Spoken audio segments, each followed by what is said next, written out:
He never told anyone, not his best friend, not his partner, not even himself if he's being honest. But every night, when he lies in bed staring at the ceiling, there's a quiet ache beneath the weight of his chest.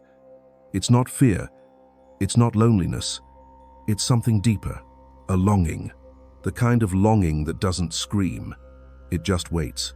You see, men are taught to chase many things: success, control, strength.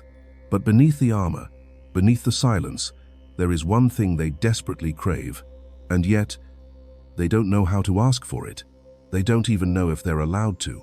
Carl Jung once said, "The most terrifying thing is to accept oneself completely." Because what if, when he takes off the mask, there's nothing left that feels lovable? What if the world only claps when he wins but forgets him when he breaks? So he keeps performing, he keeps carrying, he keeps pretending. He tells himself it's fine, that he doesn't need to be understood, that needing something makes him weak. But here's the truth no one dares to say out loud. What men secretly want is not admiration, not sex, not control. What they truly want, in the deepest corner of their soul, is to be seen, not for what they do, not for what they provide, but for who they are when they stop trying so hard. And yet, that very want, the desire to be seen, is also their greatest fear, because being seen means being vulnerable, and vulnerability is the one thing they were never trained for. So they hide, in ambition, in jokes, in detachment, in silence. They hide behind, "I'm fine," because saying "I need you to see me" feels too dangerous, too exposing. But what if I told you this unspoken hunger, this silent craving, the very thing shaping every choice he makes? What if his anger, his distance, his coldness isn't a sign of strength, but a symptom of invisibility? And what if the one thing he's never asked for is the only thing that could finally set him free? Are you ready to hear what it is? Because once you see it, you won't be able to unsee it. And once you name it, everything changes. Let's begin. He wakes up every morning with a task list in his head. There are deadlines to meet, bills to pay, expectations to fulfill. There's no room for hesitation, no space for softness. He's been told directly and indirectly that his worth is measured by how much he can carry without breaking. So he carries it all: the pressure, the silence, the invisible rules. Rules like never complain, never cry, be the rock, stay composed, keep going, no matter what. But no one ever asks what it costs him. No one wonders what happens to a man who's only seen as useful. What happens when his identity is reduced to function? When every interaction is subtly laced with, "What can you do for me?" The truth is, most men live in a state of quiet starvation, not for power, not for validation, but for something painfully simple: to be recognized, not as a role, not as a provider, not as a protector, but as a person, as someone who feels, someone who breaks, someone who sometimes doesn't know what to do next. He doesn't ask for it. He doesn't know how. He only knows how to perform. Perform strength, perform confidence, perform okayness. But underneath, there is a gnawing hunger to be seen fully, honestly, without agenda. Carl Jung called it the shadow, the parts of ourselves we disown, bury, deny. For many men, that shadow is emotion, need, tenderness, the longing to be held, without judgment. And when that shadow is ignored for too long, it starts to bleed into the light. It shows up in unexpected ways: in anger, in withdrawal, in overwork, in shutting down emotionally. He doesn't mean to push you away. He just doesn't know how to let you in. He doesn't mean to be cold. He just doesn't know how to be soft and still feel safe. There is a man who works late, not because he loves his job, but because he doesn't know who he is when he's not performing. There is a man who gives everything to his family, but feels invisible when he comes home.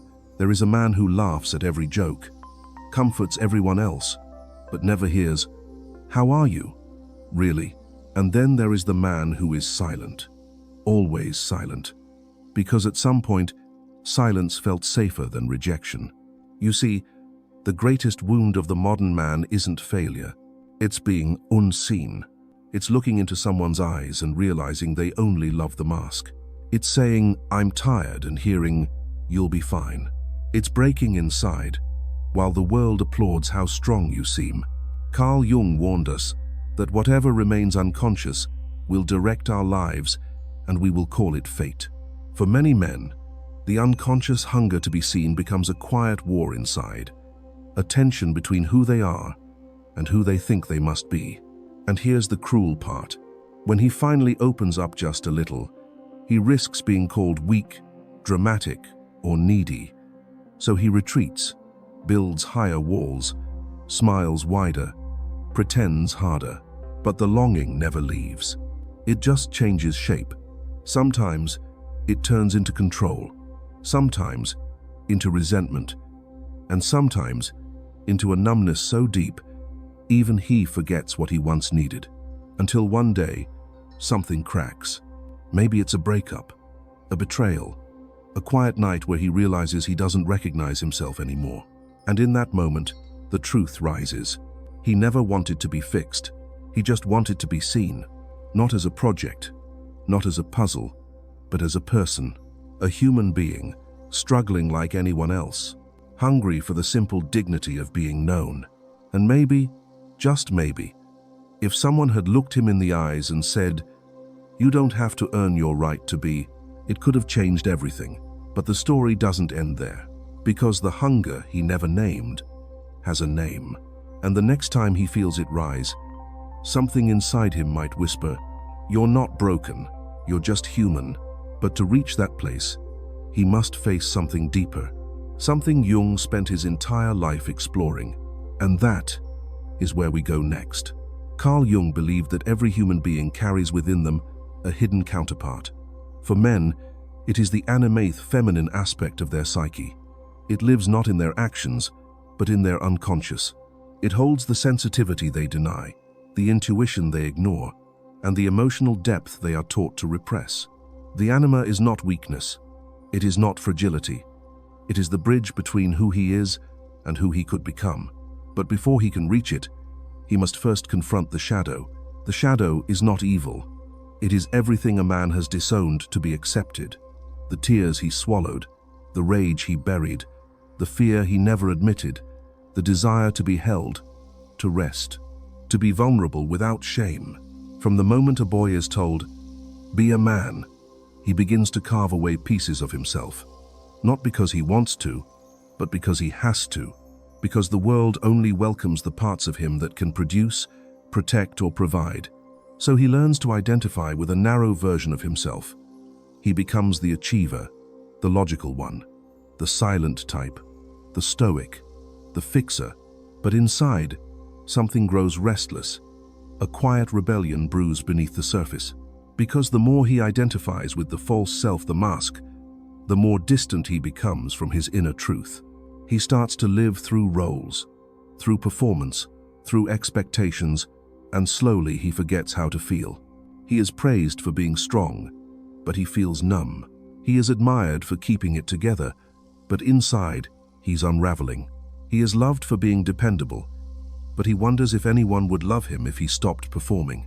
This is the core wound, the subtle, persistent fear that if he drops the act, he will no longer be enough. Jung warned that we all wear masks, and it comes a time when we cannot remove them without tearing our skin. This is not metaphor. This is a psychological reality. The false self, once built, becomes a prison. He becomes terrified of his own softness, afraid to cry, not because the tears are wrong, but because they reveal how much he's been holding back. He fears needing others, not because he's above it, but because needing feels like losing control. So he represses, and what is repressed returns. Not directly, it comes back as anger, as detachment, as addiction, as depression, as restlessness that can't be named. He might chase success endlessly, not because he loves achievement, but because it's the only way he knows how to feel momentarily worthy. He might pursue relationships, not for connection, but to mirror back an image of who he wishes he could be. And when these things fail, when the money isn't enough, when the relationship breaks down, when silence becomes unbearable, he begins to hear the Anima whispering, not loudly, softly, as a question, "Who are you beneath all this?" The Anima does not demand, she invites. She is the part of him that longs for presence over performance, for connection over conquest, for inner clarity over outer control. But most men resist this invitation, because to embrace the Anima, they must feel again. They must confront the sadness they've avoided, the childhood wounds they never named, the dreams they gave up to survive. And that is terrifying, because real wholeness does not come from becoming more of what the world praises. It comes from reclaiming what was buried. It comes from remembering the boy inside, who was once soft, curious, and full of wonder before the world told him to harden. That boy did not care about status. He cared about being understood. That boy did not chase silence. He wanted to be held. That boy did not fear emotion. He simply felt. And then, slowly, the world taught him which feelings were acceptable, which dreams were realistic, which versions of him would earn love. So he adjusted. And now, as a man, he wonders why he feels lost, even when life looks successful. Jung's process of individuation was not about self-improvement. It was about integration, not adding more, but reclaiming what was lost. The shadow is not the enemy. It is the wounded twin of the conscious mind. The Anima is not weakness. She is the forgotten compass of the soul. When a man dares to meet these parts of himself, to feel what he feared, to name what he denied, something profound happens. He becomes whole. He no longer needs to perform strength, because he knows strength can weep. He no longer hides his need for love, because he understands that needing does not mean lacking. He no longer fears being seen, because what is seen can finally be healed. But the journey inward is not quick. It is not linear. It does not come with applause. It comes with silence, with nights of doubt, with moments where everything familiar feels foreign. It comes with letting go of who he was told to be, so he can become who he truly is. The man who chooses this path is not weak. He is brave in ways the world does not yet understand, because it is easier to keep pretending. It is easier to chase what numbs than to feel what hurts. But he knows now that avoidance has a cost, that silence has weight, that the hunger to be seen cannot be fed with success alone. He knows that to meet his animato face, his shadow is not to become less of a man. It is to become fully human, and that changes everything. But this is only the threshold, because if he chooses to go further, he will begin the most sacred journey of all. Not toward perfection, but toward presence. And that journey begins with a single truth he can no longer ignore. The moment a man dares to stop running from himself, the real journey begins. It is not glamorous. It does not start with a grand revelation. Often, it begins with a quiet collapse, a moment when he can no longer carry the weight, when the mask becomes too heavy, when the old ways of coping no longer numb the pain. It begins in silence, in the middle of the night, staring at a ceiling he has seen 1,000 times, wondering how he got so far from himself. Jung called this moment the call to individuation, the invitation to become whole. Not better, not stronger, whole. To get there, a man must walk into the places he has avoided. He must turn inward, not as an escape, but as a return. The first step is facing the shadow. This is the hardest part, because the shadow holds everything he was told to suppress. Anger he denied, fears he buried, tears he never let fall, desires he was shamed for.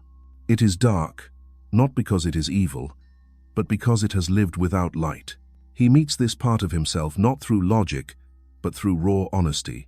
He begins to notice his reactions, the way he shuts down when he feels judged, the way he raises his voice when he feels unseen, the way he avoids intimacy, not out of disinterest, but out of fear. He starts to trace these behaviors, asking not, "What is wrong with me?" but, "Where did this come from?"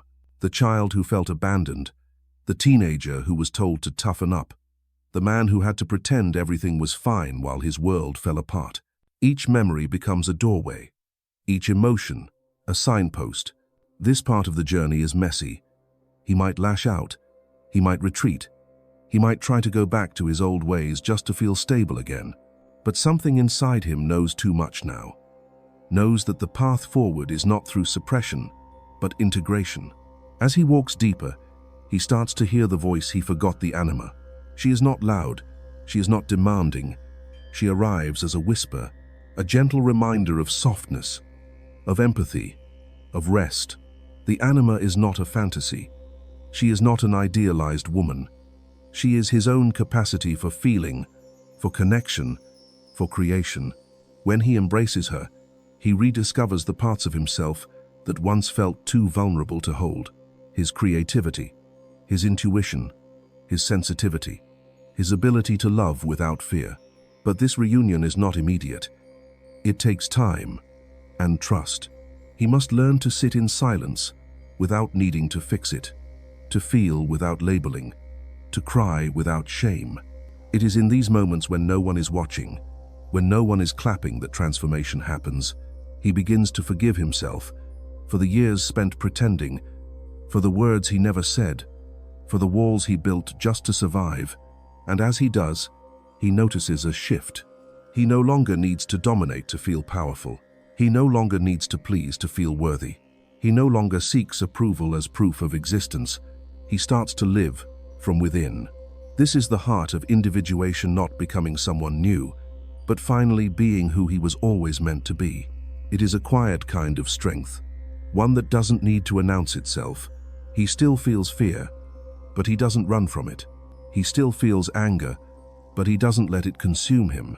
He still feels the urge to hide, but he chooses to stay present. The Anima teaches him that presence is power, that being still is not weakness, that feeling deeply is not a threat to his masculinity, but a return to his humanity. And slowly, the walls begin to fall. Relationships feel different. He listens without needing to fix. He speaks without fear of rejection. He stands in his truth, even when it shakes. He becomes a mirror reflecting back authenticity to those around him.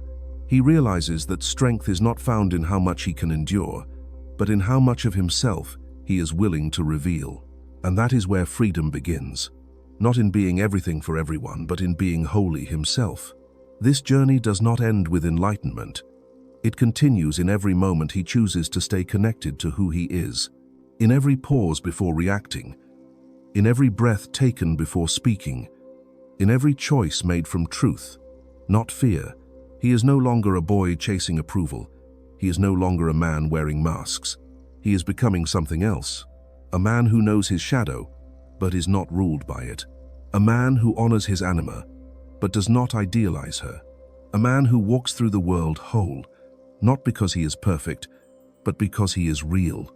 This is what Jung meant by individuation. It is not about becoming good. It is about becoming true.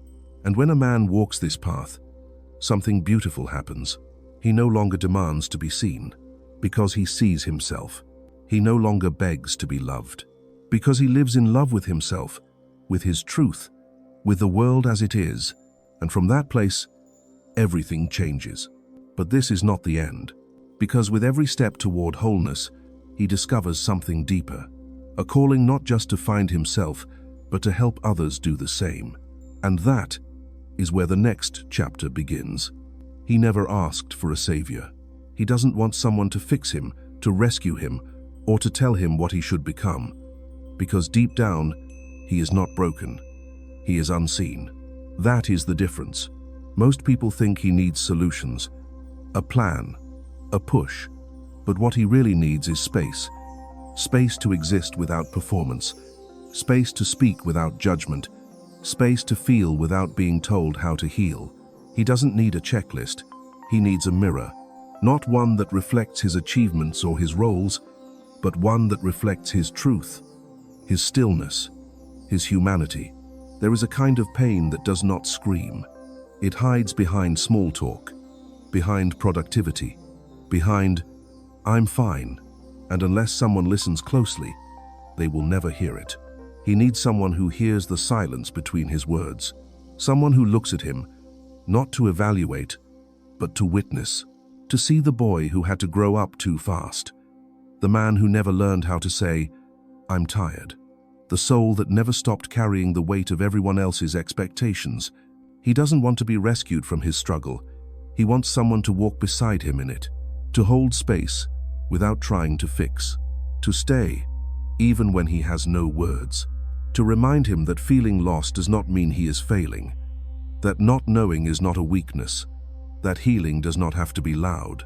Most of all, he wants to know that he is not alone, that someone sees through the armor, that someone believes in the man behind the mask.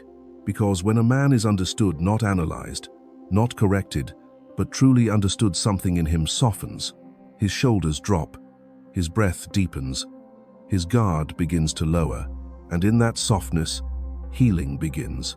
He starts to believe that maybe he doesn't have to fight all the time. Maybe he can lay down his sword. Maybe he can speak without needing to explain. Maybe he can cry and still be strong. This is what the Anima teaches him. That being understood is not a luxury. It is a lifeline. And that sometimes the most powerful thing you can offer someone is your presence. Not advice, not opinions, just presence. To sit in silence with someone and say, without words, "I see you, I hear you, you matter." That is where healing starts. Not with answers, but with acknowledgement. Because the wound of being unseen cannot be healed by being told what to do. It is healed through connection, through eyes that do not look away, through words that do not shrink from truth, through a hand that doesn't pull but stays open. He doesn't need to be told he is enough. He needs to feel it.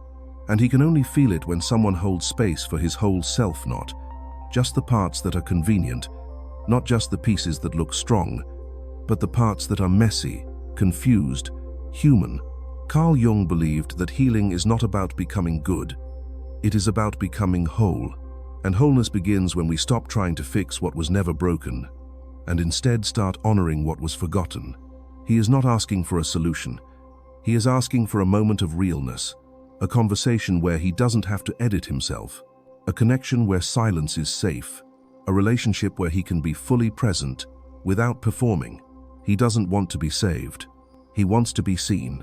And when he is, when someone truly sees him, he begins to see himself. He begins to forgive the parts he once rejected. He begins to trust his softness again. He begins to remember who he was before the world told him who to be. And that remembrance is everything. Because in that space, healing is no longer an effort. It is a return to something that was always there, waiting, not to be rescued, but to be recognized. Look into his eyes, not the surface glance, not the rehearsed smile, but deeper. Look into the eyes of the man you love and pause. What do you see? Do you see confidence or a question? Do you see strength or the quiet ache of holding everything together? Do you see the man or the armor he wears to survive? Because sometimes the strongest man in the room is the one who has gone the longest without being asked how he is really doing. Sometimes his silence is not indifference, it is exhaustion.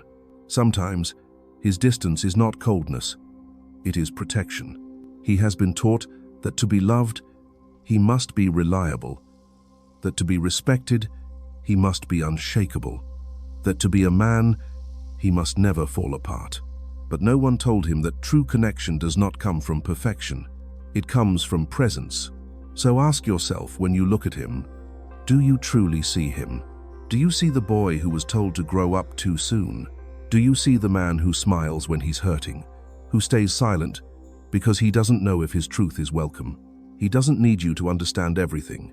He just needs to know that you're willing to look, that you're willing to stay in the room when he has no answers, that you can hold space for both the light and the shadow within him.